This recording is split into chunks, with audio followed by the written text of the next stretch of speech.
DRG Kids. ખુફિયા ચોરડો. ઘણા સમય પહેલાની વાત છે. એક રાજ્ય હતું અને ત્યાંનો રાજા ખૂબ જ દુષ્ટ હતો. એક દિવસ એના મનમાં ક્યાંકથી આ વાત આવી કે મને મારા રાજ્યમાં કોઈ પણ વૃદ્ધ માણસ નથી જોઈતો.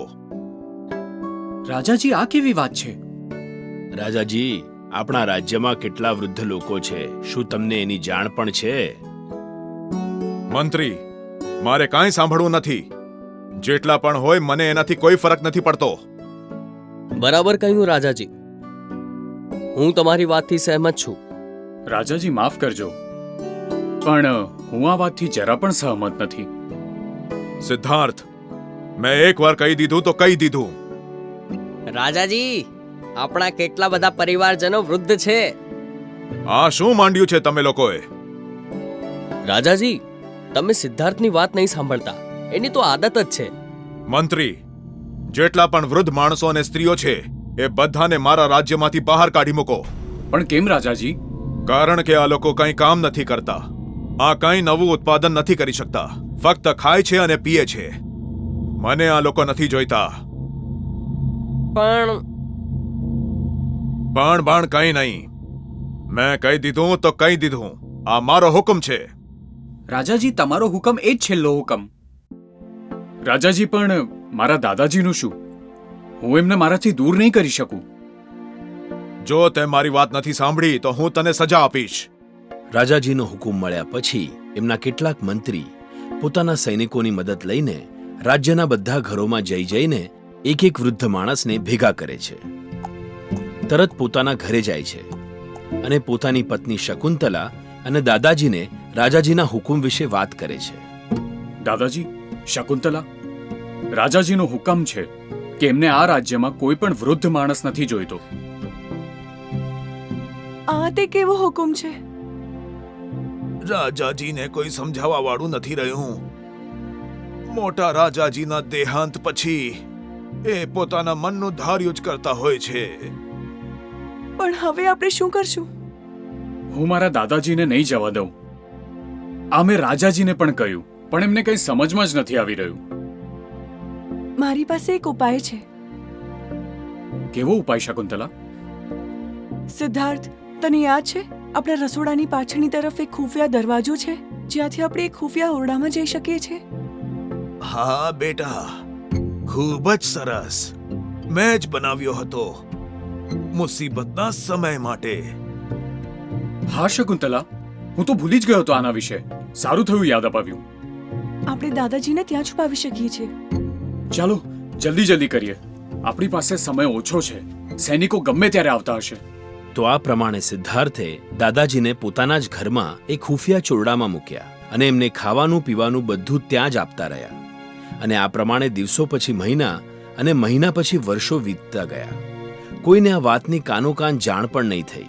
પછી એક દિવસ પાડોશી રાજ્યના રાજાએ યુદ્ધની ચેતવણી આપી. રાજાજી, આપણા પાડોશી રાજ્યના રાજાએ આપણને યુદ્ધની ચેતવણી આપી છે. હવે આપણને યુદ્ધ કરવું જ પડશે. યુદ્ધની તૈયારી કરો મંત્રી. રાજાજી, સિદ્ધાર્થ નથી દેખાતો. સૈનિકો, સિદ્ધાર્થને સંદેશો મોકલો કે રાજાજી યાદ કરે છે. રાજાજી, સિદ્ધાર્થ આવી ગયો. રાજાજી, શું વાત છે? શું તને ખબર નથી કે આપણા રાજ્યમાં યુદ્ધ થવાનું છે? રાજાજી, મને ખબર છે મારે શું કરવાનું છે. હું એની જ તૈયારી કરી રહ્યો હતો. બંને તરફથી યુદ્ધની તૈયારીઓ શરૂ થઈ ગઈ અને ધીરે ધીરે યુદ્ધ શરૂ થઈ જાય છે.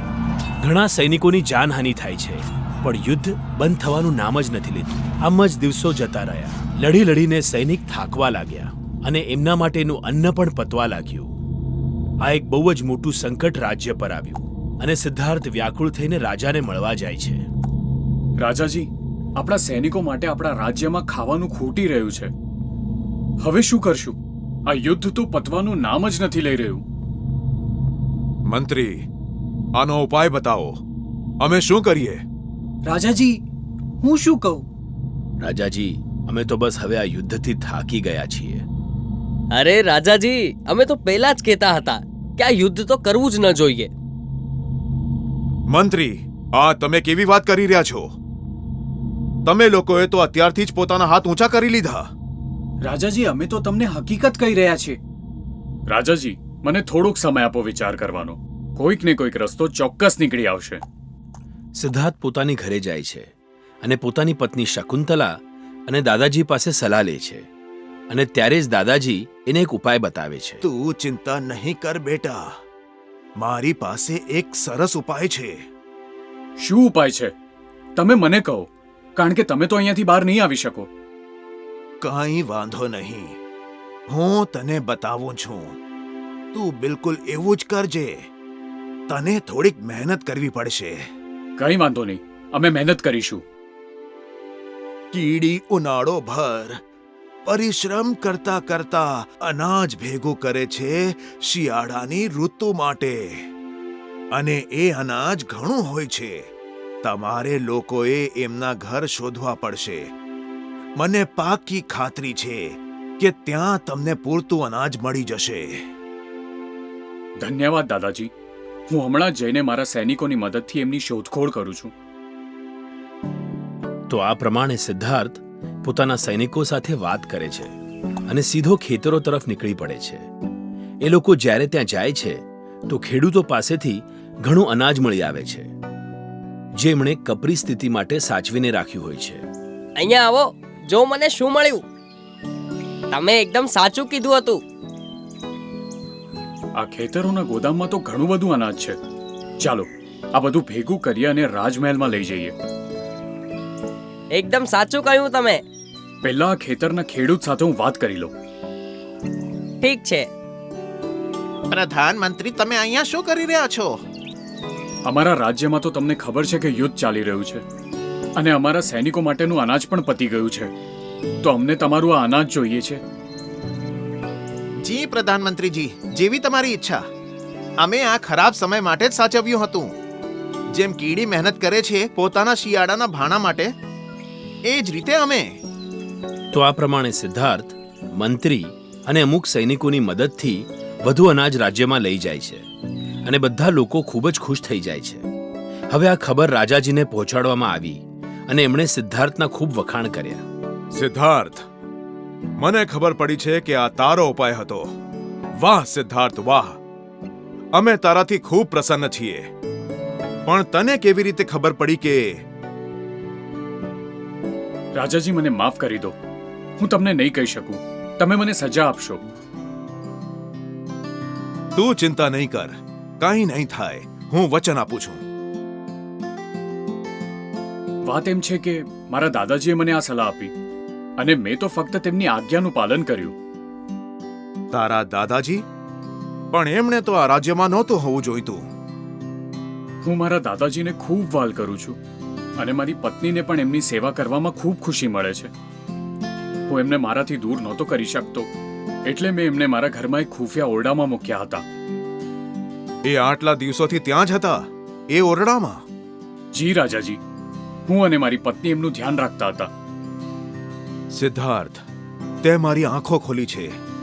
મને મારી ભૂલનું ભાન કરાવ્યું છે. હું કેટલો મૂર્ખ હતો. રાજાજી, એવી વાત નથી. તે આજે મને આ શીખવાડ્યું છે કે વૃદ્ધ માણસનો અનુભવ અને જ્ઞાન જ આપણા કામમાં આવે છે. રાજાજી, શું આપણે આપણા રાજ્યના બધા વૃદ્ધોને પાછા લાવી શકીએ?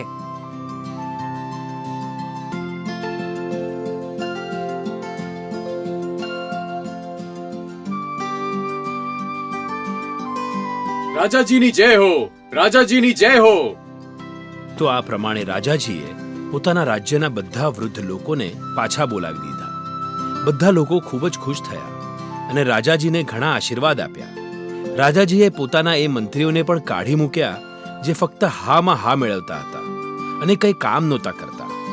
ધીરે ધીરે આ રાજ્યમાં ફરીથી ખુશીઓની લહેર ફેલાઈ ગઈ. વૃદ્ધોનો અનુભવ જીવન માટે ખૂબ જ જરૂરી હોય છે.